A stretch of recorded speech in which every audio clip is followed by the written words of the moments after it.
The opinion of the court in Kelo versus the City of New London will be announced by Justice Stevens. This case comes to us from the Supreme Court of the state of Connecticut. The question in the case is whether a city's taking of private property for the purpose of economic development satisfies the public use requirement of the Fifth Amendment. In 1990, a state agency designated the City of New London as a distressed municipality. The city had experienced decades of economic decline, and its unemployment rate was nearly twice that of the rest of the state. The depressed conditions prompted state and local officials to target New London for economic revitalization. Acting through its nonprofit development agent, the city formulated an integrated development plan that focused on 90 acres of the city's Fort Trumbull area.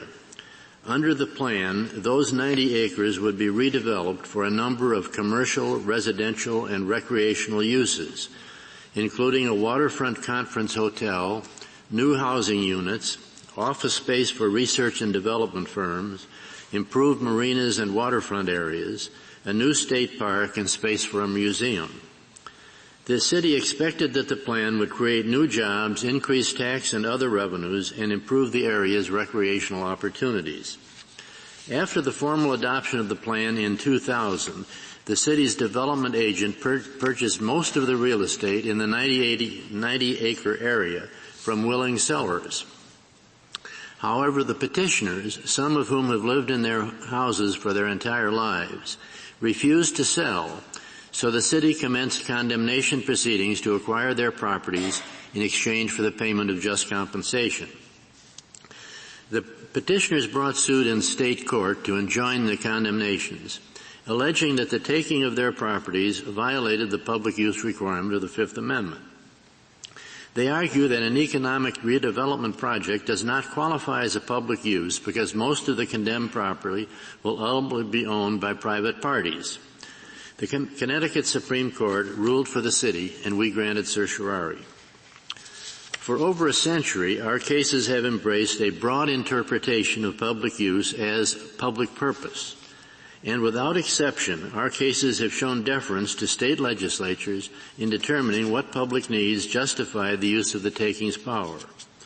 For example, in the late 19th and early 20th centuries, this court approved the taking of lands needed to facilitate agriculture and mining in the western states. One of those cases was authored by Justice Holmes. Petitioners and their numerous amici argue that those cases are either distinguishable or should be overruled.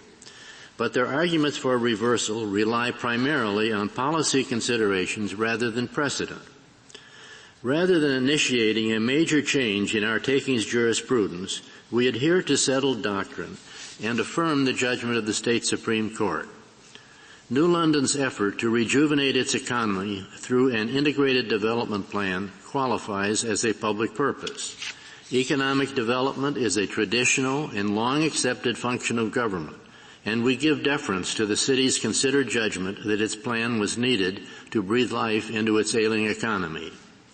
It is not within our authority as a court to determine the plan's likelihood of success, nor to determine whether New London would have been wiser to pursue economic development in some other way.